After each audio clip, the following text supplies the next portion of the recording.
آج کل لاہور میں جو اسماگ کا مسئلہ چل رہا ہے اس پہ بات ہو رہی ہے. مجھے افسوس کی بات یہ لگتی ہے کہ ہم انوائرمنٹ کی یا ماحولیات کی بات صرف تب کرتے ہیں جب ہمارے سر پہ کوئی مصیبت پڑتی ہے یا کوئی امیجیٹ پرابلم ہوتا ہے یا لوگ پریشان ہو رہے ہوتے ہیں یا انٹرنیشنلی اس پہ بات ہو رہی ہوتی ہے.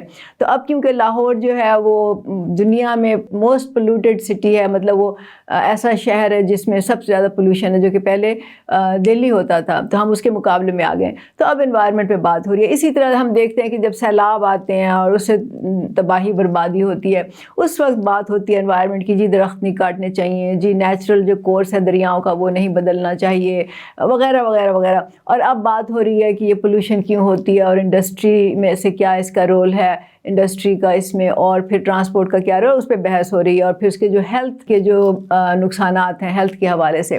تو پرابلم یہ ہے کہ انوائرمنٹ کو اگر ہم اس طرح سے ایک خانوں میں بند کر لیں گے کہ جی سیلاب کے لیے یہ ہے تو ہوا کے لیے یہ ہے، تو ہم صرف ان پہ اس وقت فوکس کریں جب ہمارے سر پہ کوئی مصیبت آ کے کھڑی ہو جاؤ، تو یہ مسئلہ حل ہونے والا نہیں ہے. میں آپ کو آج وہ باتیں بتانا چاہتی ہوں جس پہ شاید کم بات ہو رہی ہے یا ہو ہی نہیں رہی، کیونکہ ہم یہ دیکھ رہے ہیں کہ ہر کوئی یہ تو ذکر کر رہا ہے کہ اسماگ ہے، اور وہ بتا رہے ہیں کہ اس کے پارٹیکلز کتنے ہونے چاہیے، کتنے نہیں ہونے چاہیے. تھوڑا سا فیکٹس پہ بھی بات کر لیتے ہیں، لیکن زیادہ تر میں فوکس کروں گی اس کا جو سب سے بڑا جو اس کا ریزن ہے، اور پھر اس کے نقصانات اس پورے اس کے کیا ہوتے ہیں اور اس کا حل کیا ہونا چاہیے، جو کہ میری رائے میں شاید بہت مشکل ہوگا.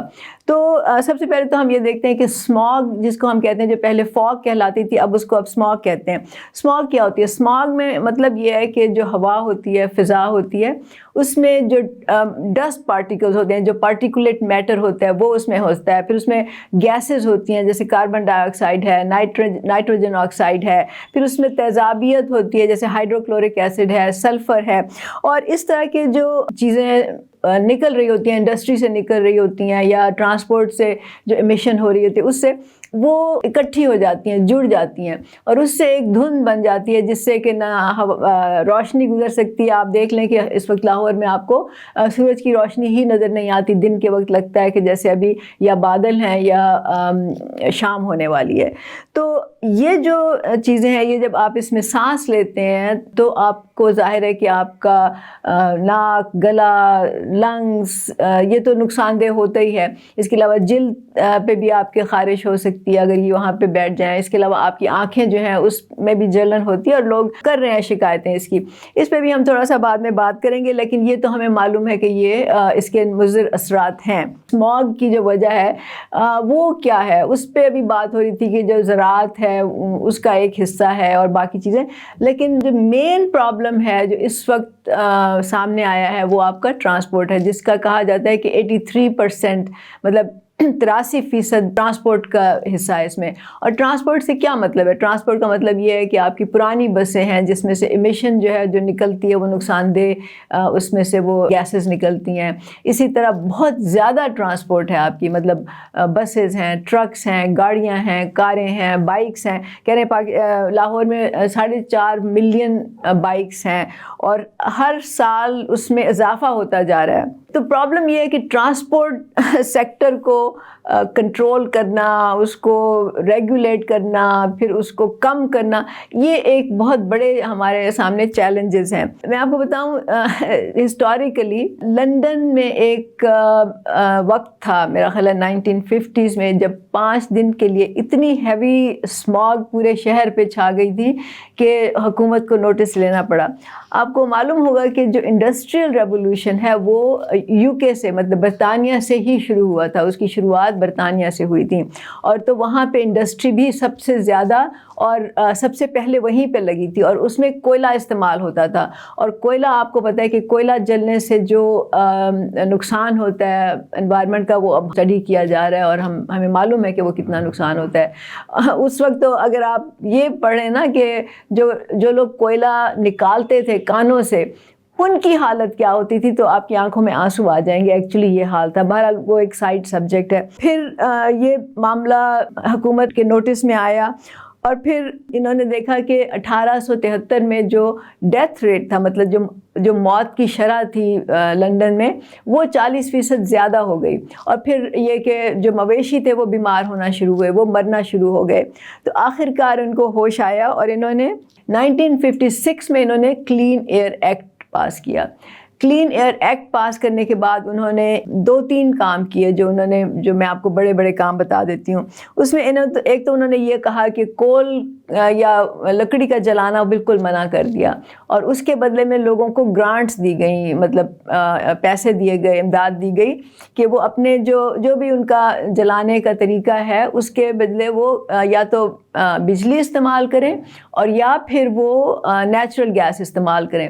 اس کے علاوہ ایک اور بھی چیز ہوتی ہے جو کہ سالڈ مٹیریل ہوتا ہے، جو کہ اینتھرسائٹ اور کوک اور چارکول ان سے مل کے بنتا ہے، جس کو کہ اسموک لیس کہتے ہیں، ذریعہ ہے جو کہ آگ جلانے کا یا گرم کرنے کا یا مطلب انڈسٹری چلانے کا. تو ان لوگوں کو، انڈسٹریز کو بھی، انڈیویجولس کو بھی یہ انسینٹیو دیا گیا کہ ہم آپ کو سپورٹ کریں گے فائنینشلی اگر آپ اپنا یہ تبدیل کر لیں. تو یہ اس سے بہت فائدہ ہوا. پھر اس کے بعد یہ ایکٹ جو تھا امینڈ کیا گیا، کیونکہ ظاہر ہے آپ ایک دفعہ ایکٹ بنا دیتے ہیں تو وہ ہمیشہ کے لیے تو وہ نہیں ہوتا، کیونکہ آپ کے حالات بھی بدلتے رہتے ہیں. تو پھر ان کو امینڈ کیا گیا 1968 میں بھی اور 1993 میں بھی. اور اس میں پھر جو انڈسٹریل فری زونز تھے وہ اسٹیبلش کیے گئے اور بہت سی اور اس طرح کے انہوں نے اقدامات لیے. تو اس سے لندن کی فضا جو تھی بہت بہتر ہوئی. اسی طرح چائنا میں، بیجنگ میں آپ دیکھ لیں بہت ہی پولوشن تھی، لیکن وہاں پہ بھی انہوں نے الیکٹرک وہیکلز اور باقی اور جو اقدامات کیے. انفیکٹ میں ابھی چائنا گئی تھی تو میں پوچھ رہی تھی کسی سے ویسے ہی، کیونکہ یو ایس میں سیلیبریٹ کرتے ہیں جب ان کا انڈیپینڈنس ڈے ہوتا ہے تو وہ بہت زیادہ آتش بازی کرتے ہیں، ہر شہر میں آتش بازی ہوتی ہے. تو میں نے ان سے پوچھا، چائنیز ایک بندہ میرے ساتھ کھڑا ہوا تھا، میں نے کہا کہ آپ لوگ مطلب اس طرح سے کرتے ہیں؟ تو اس نے کہا کہ ہم نے آتش بازی بالکل بند کر دی ہے کیونکہ انوائرمنٹل اس سے نقصانات ہوتے ہیں. اس کے بجائے وہ لیزر شو کرتے ہیں اور اس طرح کی چیزیں جس سے کہ انوائرمنٹ پہ اثر نہیں پڑتا. اچھا، میں نے ابھی آپ کو تھوڑا سا میں نے ذکر کیا تھا کہ اس کے جو صحت پہ جو نقصانات ہیں اس پہ بہت زیادہ بات ہو رہی ہے اور ہونی چاہیے. یہ جو پارٹیکلز ہیں یا جو اسموگ ہے، جب اس کو آپ اندر آپ کی باڈی میں داخل ہوتی ہے، اور داخل ہونے کا ایک ہی طریقہ ہے کہ آپ کے سانس کے ذریعے اندر داخل ہوتی ہے. اور جب آپ کے سانس کے ذریعے، تو یہ ایک فورن مٹیریل ہوتا ہے جس سے کہ آپ کے ناک، گلا اور پوری جو آپ کی سانس لینے کی نالیاں ہوتی ہیں جو پھیپھڑوں تک جاتی ہیں، وہ ساری انفلیم ہو جاتی ہیں اور اس سے ایزما ہو سکتا ہے، اس سے کھانسی ہو سکتی ہے، اس سے بخار ہو سکتا ہے. اور نہ صرف یہ کہ اس سے وقتی طور پر ہوگا بلکہ اس کے لانگ ٹرم ایفیکٹ ہوں گے. مطلب یہ کہ آپ کو لنگ فائبروسس بھی ہو سکتا ہے، آپ کو لانگ ٹرم ایزما بھی ہو سکتا ہے، آپ کی لنگ کیپیسٹی کم ہو سکتی ہے، آپ نمونیاز کا شکار ہو سکتے ہیں، آپ کے بہت سے اس طرح کے برونکائٹس ہو سکتے ہیں، بہت سی اس طرح کی جو ریسپیٹوری پرابلمس ہیں یا آپ کے سانس کے ساتھ جڑی ہوئی جو بیماریاں ہوتی ہیں اس کا آپ پہ بار بار غلبہ ہوتا ہے. ایک دفعہ آپ کے لنگس کمزور ہو جائیں، پھیپھڑے کمزور ہو جائیں تو پھر وہ تھوڑی سی بھی انفیکشن ہو، جیسے کہ عام طور سے نزلہ، زکام سردیوں میں ہوتا ہے، وہ اس کو بھی برداشت کرنے کی جو طاقت ہے وہ کھو دیتے ہیں. اس کے علاوہ اگر آپ کے سائنسز انفلیمڈ ہو جائیں تو آپ کو کانسٹنٹلی سائنس پرابلم ہوگا، اس سے آپ کو ہیڈ ایک ہوگا، اس سے آپ کو اور مزید پرابلمز ہوں گے. آنکھوں پہ بوجھ ہوتا ہے، اس کے الگ ایشوز ہیں. پھر اس کے بعد یہ آپ کے جب پھیپھڑوں میں جاتی ہے تو وہاں سے آپ کی بلڈ اسٹریم ہے، مطلب آپ کے خون میں داخل ہو جاتے ہیں. جب خون میں داخل ہو جاتے ہیں تو دیکھیے وہاں سے تو وہ، کیونکہ خون آپ کا جسم کے ہر حصے میں جاتا ہے، جب وہ جاتا ہے تو اس کا مطلب ہے کہ آپ کی جسم کا ہر حصہ، ہر جو تمام اعضاء ہیں وہ اس سے متاثر ہو سکتے ہیں. اور سب سے زیادہ جو اس کا اثر ہوتا ہے وہ آپ کے ہارٹ پہ ہوتا ہے. تو اس سے دل کی بیماریاں بھی پرابلم مطلب کریٹ ہو سکتی ہیں. یہ تو ہیلتھ ایشوز میں بتا رہی ہوں نا. اور ہیلتھ ایشوز پریونٹیبل ہے، مطلب آپ اگر ماسک لگا لیں گے اس سے شاید تھوڑا بہت فرق ہو، لیکن اصل میں مسئلہ یہ ہے کہ اس کو اسموگ کو کلیئر کرنا پڑے گا. اچھا، اس کے جو آپ انہوں نے ابھی جو لاک ڈاؤن کیا ہے، گرین لاک ڈاؤن، اس کو فینسی نام دے دیتے ہیں. اس کا مطلب یہ ہے کہ آپ باہر نہ نکلیں، آپ کام پہ نہ جائیں، اسکول بند کر دیں. لیکن ان کو یہ سمجھ نہیں ہے کہ جو کام کرنے والے ہیں، جو دہاڑی کے لوگ ہیں، جو مطلب جو کنسٹرکشن ورکرز ہیں جو, کیا وہ دنیا کا نظام بند کر دیں؟ کیا وہ گھر بیٹھ جائیں؟ ان کو کھانا کون دے گا؟ ان کے بچوں کو کون پالے گا؟ تو یہ تو ایک مطلب مذاق لگتا ہے مجھے تو. ایکچولی آئی فیل کہ it's a joke with poor people کہ آپ ان کو کہیں کہ آپ گھر بیٹھ جائیں, آپ باہر نہ جائیں روزی روٹی کے لیے, یا تو پھر آپ یہ نا کہ ان کو کھانا پہنچائیں ان کے گھروں میں, ان کی فیملیز کا خیال رکھیں.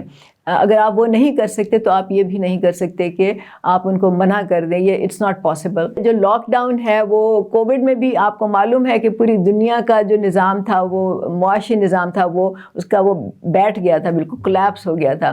اور لاہور میں اگر آپ یہ کریں گے تو وہ بھی یہی ہوگا. اس کے علاوہ آپ دیکھ لیں کہ اگر آپ نے اسکول بند کر لیے ہیں ایک ایسے ملک میں جہاں پہ پہلے ہی تعلیم کا فقدان ہے یا اچھی تعلیم کا فقدان ہے, معیاری تعلیم کا فقدان ہے, وہاں پہ آپ نے اسکول بند کر دیے ہیں, تو اس کا مطلب ہے کہ وہ بچے تو پڑھ نہیں سکتے. آپ بے شک جتنا مرضی آپ کہیں کہ جی انٹرنیٹ پہ پڑھ لیں, جی آن لائن کلاسز ہوں گی, یہ بھی مذاق ہے میرا خیال. آپ کے خیال میں کتنے گھروں میں کتنے بچوں کے پاس کمپیوٹرز ہیں جو کہ آن لائن بیٹھ کے تو پڑھیں گے؟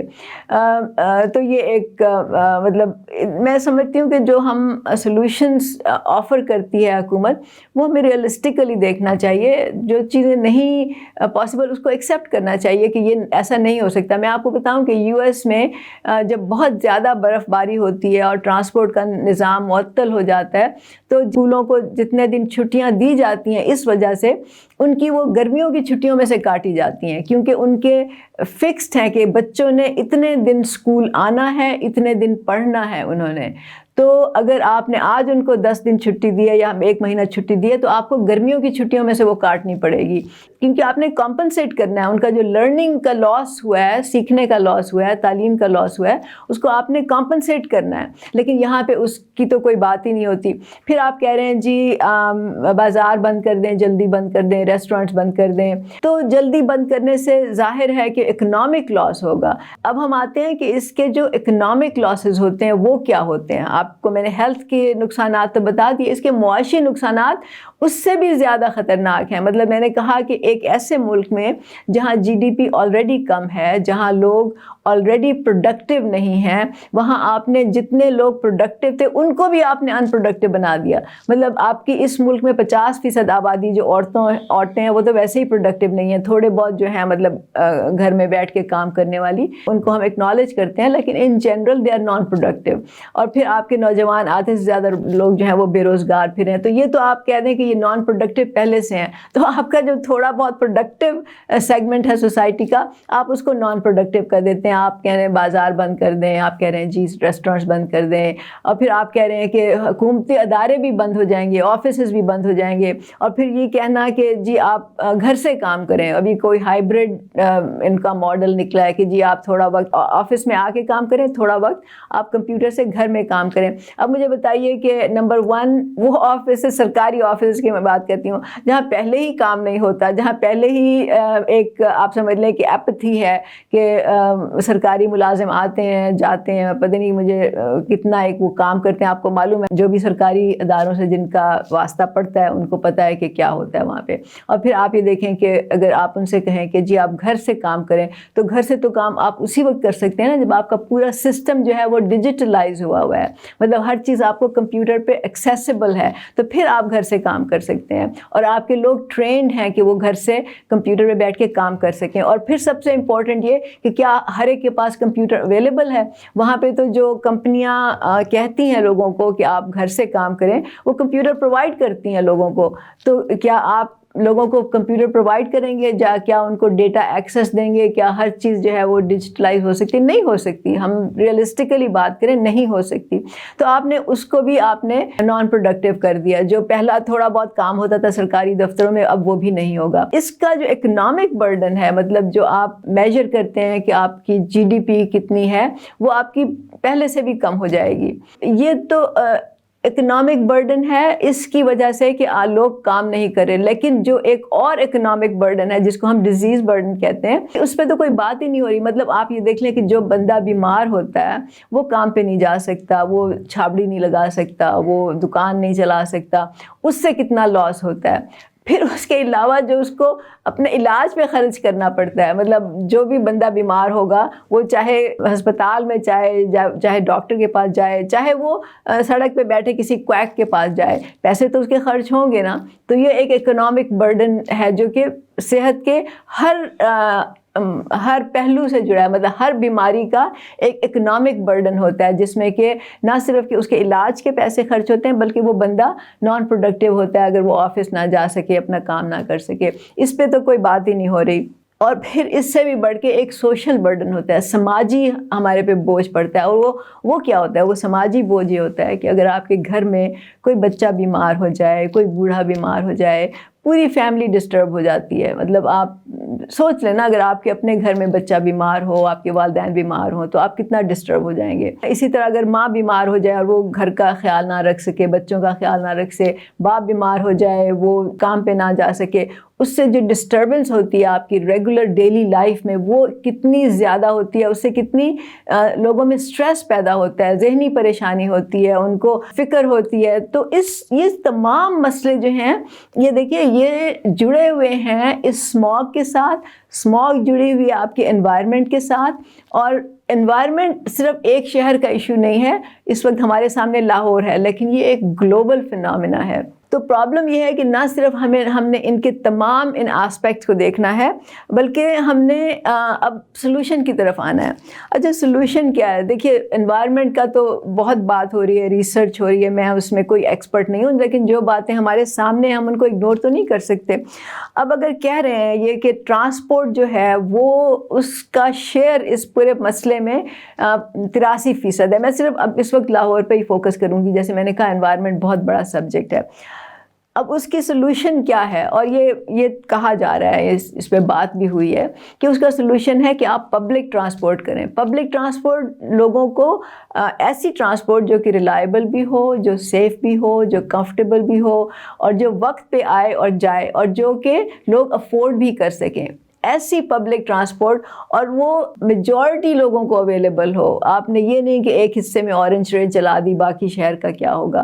اور اس کے علاوہ آپ جو ٹرانسپورٹ جو بھی ہے آپ اس کو جو یہ ہائی ایمیشن پرانی گاڑیاں ہیں، بسیں ہیں، آپ کے ٹرک ہیں، ان کو آپ نے کنورٹ کرنا ہے انٹو الیکٹرک وہیکلز. سنا ہے کہ پنجاب گورنمنٹ نے 500 میرا خیال ہے بسز، الیکٹرک بسز منگوائی ہیں، اور اب دیکھتے ہیں اس پہ کیا ہوتا ہے. آئی ڈونٹ نو کہ اس کا انجام کیا ہوگا. بہرحال پبلک ٹرانسپورٹ کو ایک پروجیکٹ کے طور پہ ایک پوری سوچی سمجھی پلان طریقے سے اس کو اگر ہم نہیں امپلیمنٹ کریں گے، جس میں کہ آپ کے پاس ہارڈ ڈیٹا ہوگا کہ کون سے ایریا میں پبلک ٹرانسپورٹ چاہیے، کہاں سے شہر میں لوگ زیادہ کس جگہ پہ جاتے ہیں. یہ نہیں کہ جہاں پہ آپ کے جاننے والے ہیں، آپ کے دوست ہیں، آپ کے آپ کے بینیفیکٹرز ہیں جنہوں نے آپ کے کیمپین میں فنڈ دیا تھا، آپ ان کے لیے بنا لیں اور کہیں کہ جی دیکھیں ہم نے تو اتنا بڑا ٹرانسپورٹ کا سسٹم کھڑا کر لیا. میں آپ کو بتاؤں دلی میں انہوں نے یہ کیا تھا، انہوں نے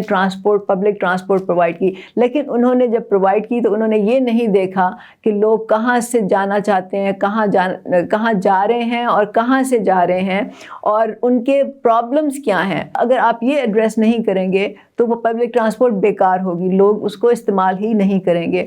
تو پبلک ٹرانسپورٹ کا بنانا by itself is major project ہے. لیکن میں آپ کو یہ بھی بتا دوں کہ پبلک ٹرانسپورٹ میری نظر میں مجھے بہت مشکل لگتا ہے کہ اس طرح کا ایک آئیڈیل ٹرانسپورٹ لاہور میں بنے. وہ مجھے کیوں مشکل لگتا ہے؟ اس لیے کہ جو پورا ٹرانسپورٹ سیکٹر ہے آپ کا، جو انڈسٹری ہے ایک پوری، اس میں کون لوگ شامل ہیں؟ اس میں آپ کے ٹرانسپورٹر شامل ہیں جن کی بسز ہیں، جن کے ٹرکس ہیں جو چلتے ہیں، جو سامان لاتے لے جاتے ہیں، مسافروں کو لاتے لے جاتے ہیں، وہ چاہے بیرون شہر ہوں یا اندرون شہر ہوں. ایک تو وہ ہے. پھر آپ کا جو کاروں کا ایک پوری انڈسٹری ہے جو کہ پورا فوکس ہے ان کا کہ جی کاریں بیچی جائیں، کاریں بیچی جائیں، کاریں بیچی جائیں. اس میں کار مینوفیکچررز بھی ہیں، کار ڈیلرز بھی ہیں، کار بائرز بھی ہیں، اور پورے جو لوگ اس میں کام کر رہے ہیں وہ اس میں شامل ہیں. پھر اس کے علاوہ آپ کے کاروں کے ساتھ ساتھ آپ کے بینکوں کا نظام جڑا ہوا ہے، کیونکہ جب لوگ کاریں لیتے ہیں کیش پہ تو نہیں لے رہے آج کل کاریں، تو آپ بینک سے پیسہ لے کے لے رہے ہیں.